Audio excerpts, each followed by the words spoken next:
of the subtle body. Then you don't have to think about marriage. You don't have to think about anything. Marriage comes when you want to have a family with someone. Love making within the subtle ray, you don't have to, because spirit is one with every spirit. All spirits are one. The macrocosm is one, and the microcosm is part of that one spirit. We divided everything because our mind became polluted. So we need to go beyond that. So when you become a priestess, you have to learn rituals that would help women passage from a living goddess from a goddess to a living goddess. You've got to help her purify her physical body so that she comes into that realm where she is one with spirit. She has to learn pujas. She has to learn how to worship another being at the subtle level. You know, the old priestesses, they knew magic. You have to be a magician too. A divine magician, okay? Not a magician that moves from one object to another object or bring one object into being. So going into the path of being a priestess is a big journey. You have to have the commitment. You have to have that purpose set out completely. Then you become that living God. Then you become that priestess from a living goddess. So you have from biological woman to goddess, from goddess to living goddess, from living goddess to high priestess. So how many of you are ready to take that journey? Okay, so the first step to it is 2 hours of sadhana every day. You've got to find a teacher that will teach you how to do the sadhana. First, it's learning basic mantras. If you come to me, then you've got to learn that you have to be with me for years, and it doesn't come free. My normal charges is 135 an hour. And if you come to me for a long period, it's 135 a day. If you just come to me saying, I want to see you for an hour, then it's 135 as well. But the online classes that I offer is only 48 an hour, so that everybody can afford it. But if you don't have the commitment to keep going for a long period, don't come looking for it. Practicing the sadhana every day is what started to slow me down, because I was in the Air Force for 20 years. Not very masculine, but very masculine. And I move I move very fast. I do everything very quickly. I try to get everything right then. And I've been practicing mantras for years, but it wasn't until I started, I seeked out Shri Param and started working with him. And that was back in February, that the mantras made more sense, because he teaches you how to feel the mantras and the different ways you can chant the mantras and the different ways you'll feel it in your body. And once I had already been chanting mantras for 30 minutes. So when I started with him, it went to an hour, and now it's 2 hours. And it really slowed me down. I think that's the most important thing for me. It really slowed me down. And I have all these other things outside of myself that I have to take care of. And when I do my sadhana consistently, like I should, everything else around me is easier to work with. It's not harder. It clears my mind and my body so that I can do everything that I need to do outside of myself. I don't know if that makes any sense, but good. It makes sense. Okay, that's it. That's what it is for me. And then even with the mantras, I was even doing the mantras too fast. So Shri Param's like, slow it down, slower. And I'm like, if I go any slower, I'm going to be here all day. But when I did that, I can't even explain what it feels like when you slow the mantra down, when you take a moment to breathe in between each bija. So, and that was just yesterday. That was just yesterday that we had the conversation about me doing them way too fast. So And I let her do it fast, and I kept watching her and let her realize that this way doesn't work. yes. Then I said to And her, since February, now it's what? February, March, April, nearly May, June. And I said, okay, now stop, girl, and try slower. yes. So all Not, this time I've been doing it. I'm thinking I'm doing it slow, but I wasn't. And he slept me, and then yesterday slowed it down. And I was like, I get it now. Like I feel it now. So yeah, I don't know if that helped anyone, but that's my experience with the mantras. Practicing my sadhana every day helps me to perform the daily duties that I have to do outside of myself with more love, more slowly, and with more patience. So good. I hope that helps someone. Imara, now your turn. Vanakkam, everyone. Di, I'm actually prior military too. I served for 5 years in the Navy, and I still work in a veteran space. And I actually got introduced to Babaji through Acha. And when I started working with Babaji, it's like I have like so many aha moments. And once I open myself to love, because love is a big part of me. My name actually, Imari, means love. And so Babaji is always like, I need to feel the love, you know? And I'm like, I'm sending you love. He said, no, feel the love. And so I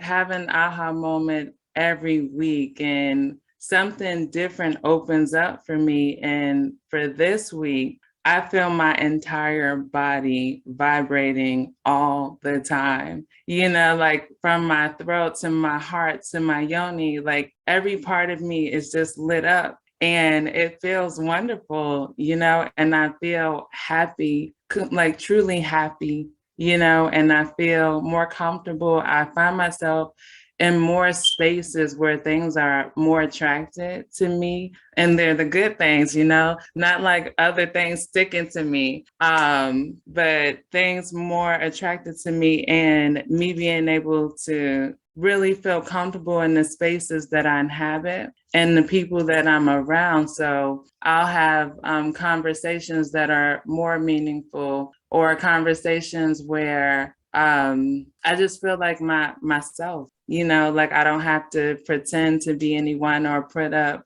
like my wall or these boundaries. And Di, like you were saying, like in the military, they teach you walk like you got somewhere to go. Okay, even if you don't have nowhere to go, you're walking. So you walk fast and you put on that, you know, you put on that face. And I put on that face for so long, and I speak with my face. And so now, you know, working with Babaji and doing the the mantras. Like last week when I was working with Babaji, I was like doing the mantra, and I tried something different. And I'm thinking, I wonder if he noticed, right? And he did. And he was like, okay, now stop. And I was like, oh, you got that? And he was like, yeah, that's not how you do it. I was like, okay. Because last time I thought I heard you say it a different way, but I can't really express how valuable it has been for me in words. But it makes me almost want to tear up, and I'm truly, truly grateful. And how long have you been on this journey? I think now for about going on 3 months. No, yeah, going on 3 months. Greetings, beloveds. Greetings, Babaji. So Greetings. I missed my appointment with Babaji this week. I actually went and I had a doctor's appointment. So most of my sisters who really know me know that I've dealt with an autoimmune for since 2017, and my lab works have been pretty off the charts. I am happy to say that I went to the doctor. I was waiting for Tuesday. Well, I won't see Babaji this Tuesday because my grandson's graduating, but next week I was going to tell him, but I'm going to share it now that my thyroid has begun to function again. So Congratulations. I was surprised. Babaji kept on saying, do you want to heal your thyroid? Do you want to heal your thyroid? And so, you know, all this time, I was like, okay, is it really, really possible to really heal my thyroid? And when the doctor said this week, he says, I'm not putting you on any medication because your thyroid is back working. He said, we just have to get your inflammation down in your body. So I am happy to say my mantras, which I don't do every day, but I need to start doing even more. But my thyroid is back functioning. Now, the question here is this. If you want to go back to the shape and beauty you had, the photograph you shared with, you have to intensify your practice. Now she can go back into regaining what she wants to be. Yeah, there was so much hope. I was so excited when I left there. I was just happy. So I am so happy. Vanakkam, sisters. Vanakkam. Oh, okay, let me tell you one reason why. When your pituitary gland is not functioning properly, and the first gland is your thyroid, and then it goes down, affects more areas, then you become, when a lot of your glands are not functioning properly, you then invite disease like cancer, tumor, and all the other things that go with it, fibroid. So the practice actually, when you do the Om, the Aim, the Brim, you're working with the pituitary gland and your pineal gland. And when you work with the Kali mantra, the cream, when you do the cream, it affects your throat chakra. It affects your thyroid. It affects your third eye. It affects your heart. A lot of people can't feel love. Fear of love is because there's a lot of clouds around the heart chakra. The clouds of cellular memories of your pain. Remember, when you're born again, there's no more pain. So please don't invite your pain as though it's your best friend and keep reliving it. The past is your past. The virtue of the fact that you're here, it gives you an opportunity to be born again. Each day is a new day. Each day, think of yourself. Say, thank you for being born again. Then you find your journey is beautiful. For a long time, I used to call myself a sound healer. Yeah. Yeah, and you are, and much more, much more. Now I go for the much more than just a sound healer. Your voice is the most powerful instrument. Remember that, because it goes right straight in immediately. Definitely. Like all the other instruments that you use outside of yourself, you have to hear it. You have to be sensitive enough to feel it, because if you can't hear your breath, you can't actually hear the external music right inside of you. You can only hear it in your ears. Actually, your music instruments should resonate to your sound more than you resonate to them. Like when I remember when I was in a recording studio, they have to move out every instrument they had in the room because they were all making noise. Yeah, they all started vibrating. Yeah, they entrained to Babaji's voice. Because you can get a lot of the new age people will try to convince you, oh, no, the singing bowl is ancient, this is ancient, that's ancient. But the most ancient of all ancient things is your voice. Your voice created instrument, not instrument created your voice. Greetings. I wanted to share, just again, giving thanks for this. No. Look straight in the camera. Don't look up. Okay, I'm looking. Don't look left, don't look right. Look straight. Okay. So your eyes. Yes.